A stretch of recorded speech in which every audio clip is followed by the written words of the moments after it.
भाव समास में प्रथम पद कह सकते हैं या पूर्व पद कह सकते हैं, क्या थी इसकी पूर्व पद की? प्रधानता थी। उसी तरीके से तत्पुरुष समास में दोस्तों, तत्पुरुष समास में दूसरा पद प्रधान होता है। क्लियर है? तत्पुरुष शब्द अपना एक अच्छा उदाहरण है अपने आप में ही, क्योंकि इसमें क्या होता है, दूसरा पद प्रधान होता है और इसके साथ साथ दूसरा पद प्रधान होने के साथ साथ दोनों पदों के बीच में कौन कौन से थे दोनों पद, मैंने आपको बताया था, एक था पूर्व पद और एक था उत्तर पद। अब क्या है बेटे, इन दोनों के बीच में कारक की विभक्तियां, कारक की विभक्तियां जो हैं वो क्या हो जाती हैं, लोपित हो जाती हैं, इनका लोप हो जाता है, उसे तत्पुरुष समास कहते हैं। अब मैं आपको बताती हूँ, ये जो हिस्सा है इसको हम कहेंगे समस्त पद। कारण क्या है इसको समस्त पद कहने का, क्योंकि इसमें क्या हो गया है बच्चों, विभक्ति का लोप। और ये क्या है, समास का विग्रह। क्या है ये, समास का विग्रह। कारण, क्योंकि इसमें ये जो कारक हैं ये क्या हो रहे हैं, यूज हो रहे हैं, ये कारक दिखाई दे रहे हैं। क्लियर है?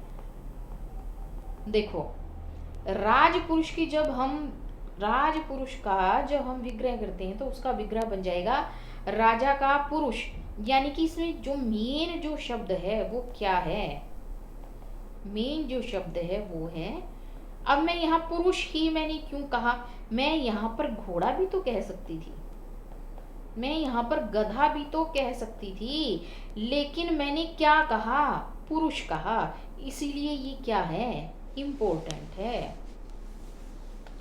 ऋण से मुक्त, मैंने यहाँ मुक्त शब्द ही क्यों कहा, ऋण में डूबा हुआ क्यों नहीं कहा, मेन शब्द क्या है, दूसरा पद प्रधान है, खर्च, खर्च शब्द प्रधान है, वास शब्द प्रधान है, वन में रहने वाला, वास मैंने रहने वाला, यानी कि जो वन में रहता हो। अब आपको पता है रामचंद्र जी और सीता मैया को कितने साल का वनवास हुआ था बेटे, 14 साल का वनवास हुआ था। तो उस समय उनका नाम क्या था, उस समय उनको कहा गया था वनवासी। क्या कहा गया था, वनवासी। क्लियर है?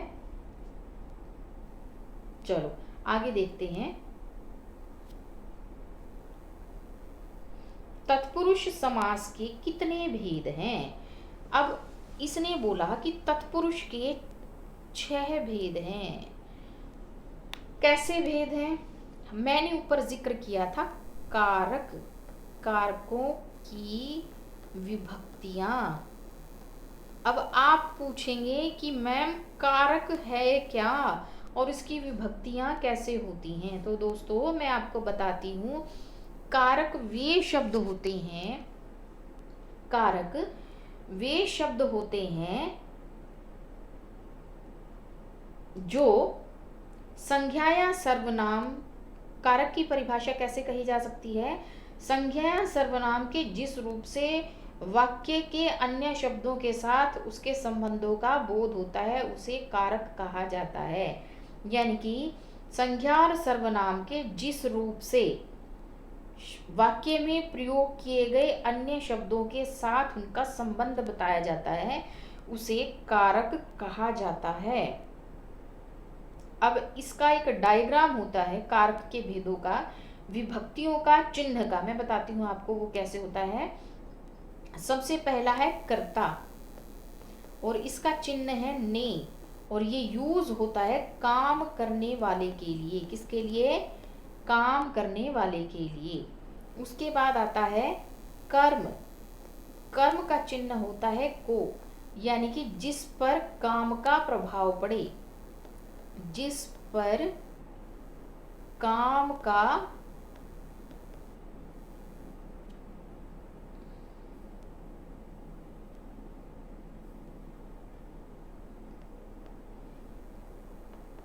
प्रभाव पड़े उसे क्या कहा जाता है, कर्म कारक। उसके बाद है तीसरा, जो तीसरा नंबर होता है बेटे वो है करण के लिए। ये दूसरा नंबर था, मैं आपको बता दूं, ये पहला नंबर था। करण क्या होता है, करण की परिभाषा होती है से या के द्वारा, ठीक है। इसका जो अर्थ होता है जिसके द्वारा कर्ता काम करता है, इसका जो अर्थ है वो क्या है, जिसके द्वारा कर्ता काम करता है उसे कहा जाता है करण। उसके बाद है, मैं आगे जगह नहीं है इसलिए नीचे लिख रही हूं, संप्रदान। चौथा नंबर आता है संप्रदान, और इसकी पहचान होती है को या फिर के लिए। अब इसका अर्थ जब होता है जिसके लिए क्रिया की जाए, जिसके लिए क्रिया की जाती है उसे संप्रदान कहा जाता है। पांचवें नंबर पर होता है अपादान। अपादान का अर्थ क्या होगा बच्चों, से अलग होना अर्थ में होता है, यानी कि जिससे अलगाव की स्थिति दिखाई जाए। क्लियर है। उसके बाद है जगह की कमी के कारण मैं खाली जगह पर लिख रही हूँ, कभी आप लोग सोचे कि मैम ये क्या कर रही हैं। छठे नंबर पर आता है संबंध। संबंध का अर्थ होता है, इसकी पहचान है का, के, की या फिर रा, रे, री।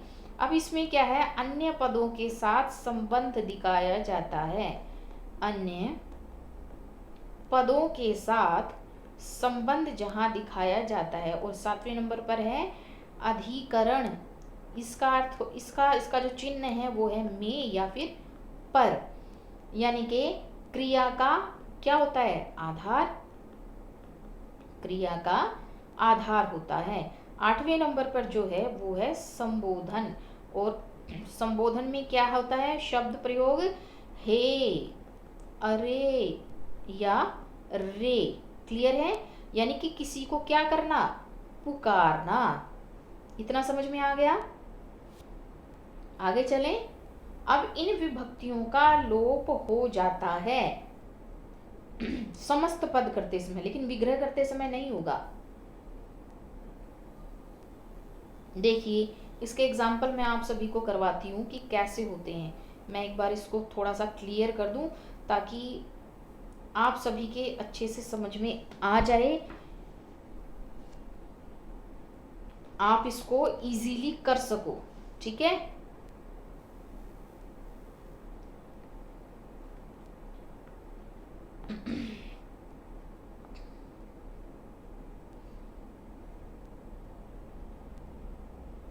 ये बहुत इजी होते हैं बेटा, समास जितना इजी टॉपिक पूरे हिंदी व्याकरण में आपको कहीं पर भी देखने को नहीं मिलेगा। ये इतना इजी टॉपिक है और कंपटीशन एग्जाम में इससे 3 से 4 क्वेश्चन जरूर पूछे जाते हैं। मैं आपको बता दूं, जुडिशरी, हरियाणा जुडिशरी में भी हिंदी व्याकरण से संबंधित बहुत सारे प्रश्न पूछे जाते हैं। कम से कम 10 से 15 नंबर की हिंदी व्याकरण पूछी जाती है। लेकिन जो बच्चे जुडिशरी की तैयारी कर रहे होते हैं ना बेटा, वो इस चीज़ को लाइटली लेते, क्योंकि उनकी हैबिट छूट चुकी होती है हिंदी में लिखने की, हिंदी को समझने की। तो वो बच्चे कहीं ना कहीं मार खा जाते हैं, किस चीज़ से, हिंदी में लैक हो जाता है उनका, उनको अच्छे से ज्ञान नहीं हो पाता है। तो देखिए मैं आपको बताती हूँ आगे हम कहाँ चल रहे थे। देखिए हम आ गए थे यहाँ तत्पुरुष के भेदों पर। अब मैं इसका एक दो एग्जाम्पल ही कराऊंगी, अन्यथा बहुत ज़्यादा लंबा हो जाएगा और आपको समझना भी बड़ा कठिन हो जाएगा। ठीक है बेटा, देखते हैं कर्म तत्पुरुष क्या होता है। अब इसमें ये मेन बात जो है वो ये है कि ना तो इसमें कर्ता का प्रयोग होगा, ना ही संबोधन का प्रयोग होगा, यानी कि ये चीज़ें यूज नहीं होती हैं। कहने का मतलब है नंबर 1 और नंबर 8 प्रयोग में नहीं आती।